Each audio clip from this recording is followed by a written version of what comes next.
Dr. Martin Luther King Jr., in a 1968 speech where he reflects upon the civil rights movement, states, "In the end, we will remember not the words of our enemies, but the silence of our friends."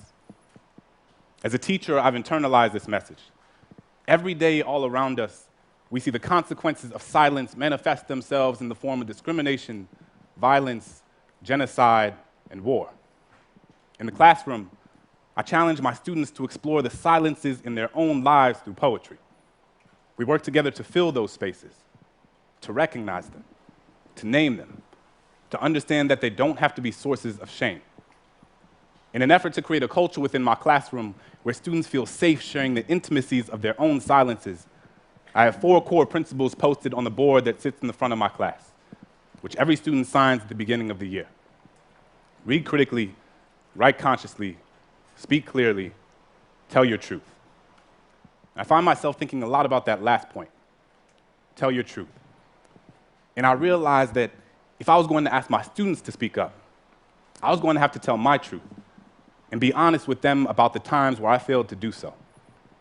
So I'd tell them that growing up, as a kid in a Catholic family in New Orleans, during Lent, I was always taught that the most meaningful thing one could do was to give something up, sacrifice something you typically indulge in to prove to God you understand His sanctity. I've given up soda, McDonald's, French fries, French kisses, and everything in between. But one year, I gave up speaking. Figured the most valuable thing I could sacrifice was my own voice, but it was like I hadn't realized that I had given that up a long time ago.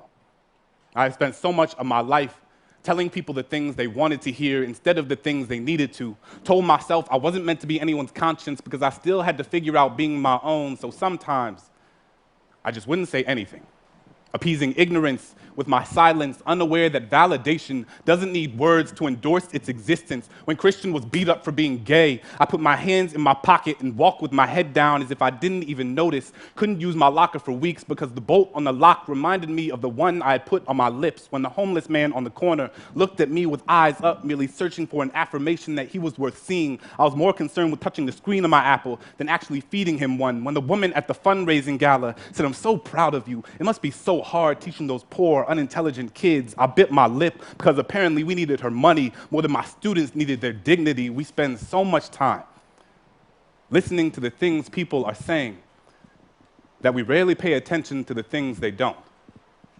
Silence is the residue of fear.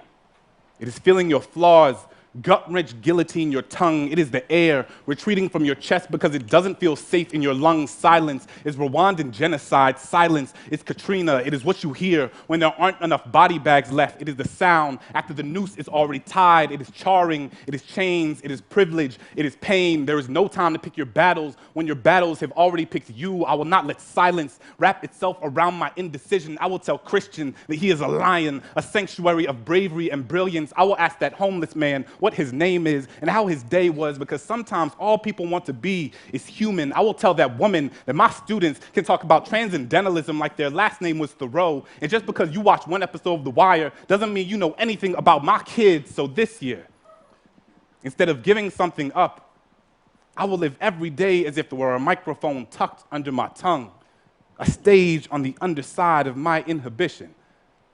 Because who has to have a soapbox when all you've ever needed is your voice? Thank you.